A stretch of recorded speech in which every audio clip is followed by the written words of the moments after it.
I don't make a good living, but I have a good life.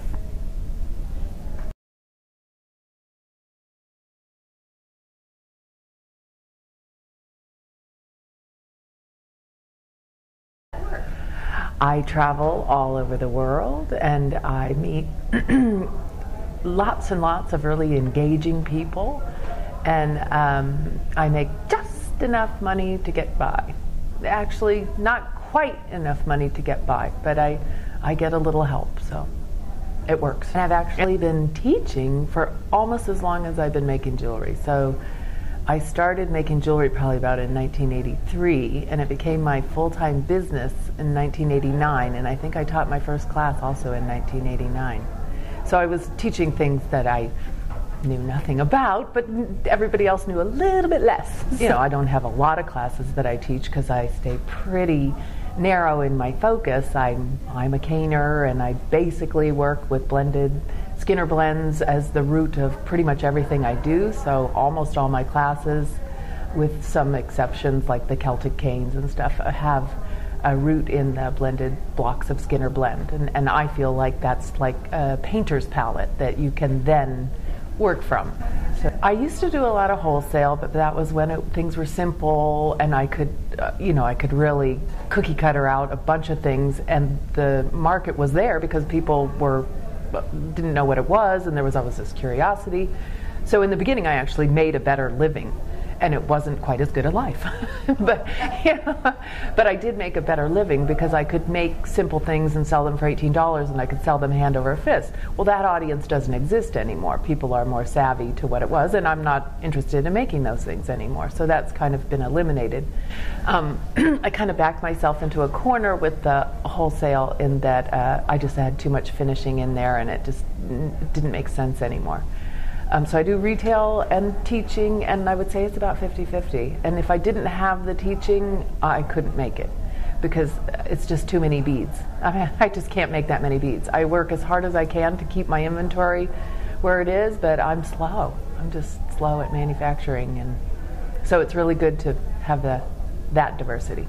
But one of the hardest things to do is to get your bags packed and close the door behind you. Like, you gotta put all that stuff together, and you got to make sure that the mail's been stopped, the neighbors know to water the water the plants, all that stuff, and it's just, and then you get on a plane, and I like traveling in Europe, don't get me wrong, but it's a 15-hour ride, and and then my partner gets a little futzy with the whole situation, and so it's a little challenging, and I have to say, as you get older, it all gets a little harder. And I'm an easy sleeper, I'm an easy traveler, I can go anywhere, I can eat anything, so none of those things faze me. But it is, over time, it's a little wearing. I also have been doing retail in San Francisco for so long that a lot of times when the customer comes up, they say, I love my earrings, my sister loves her bracelet, my mother loves her necklace, we all love our ring, so I'm like, I should probably go a little further afield, because I have been selling in San Francisco for like 25 years, and really, because the travel's expensive, I didn't want to write that into my retail world, so I really didn't. I've really sold only in San Francisco, which seems like, bing, hey, there's a lot of places that have never seen you before. And so I did get on a plane and pay all the expenses and stay in the hotel and, bring your booth in your suitcases. It's not an easy way to go. However, I stepped into Portland, who had never seen anything, and I had a show like I had in the 80s. I was like, oh my.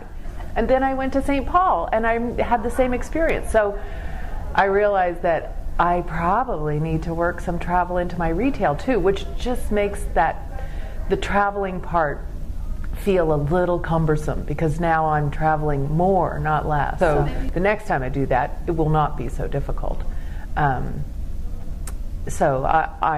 that just knowing that I'm getting on a plane more, not less, is a little bit challenging, I guess.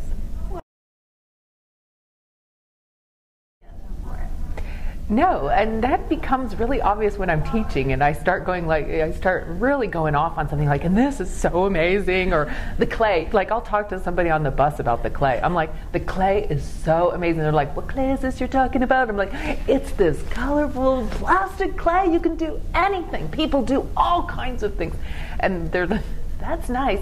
I give them my card, But I'm like a believer, I do. I think the medium is exceptional. It's just what it can do. And I have not run out of ideas. I'm slow. I'm super slow, which means I have a huge backlog of ideas because, things come all the time. And I'm like, yeah, I'm going to do that. I'm going to do that. I'm going to do that. I'm going to do that. But first I need to make these 36 earrings, And so, yeah, so I am still pretty enthusiastic. I'm always chasing a deadline. I mean, I am always putting out a fire. That's actually my lament of the current day, is that I'm never really making a choice about what I want to do. I'm always just trying to hit a deadline. I'm always 3 steps behind. And because I would like to get to a place where I'm making choices. At this point, I'm just like, well, then I have to do that, and then I have to do that.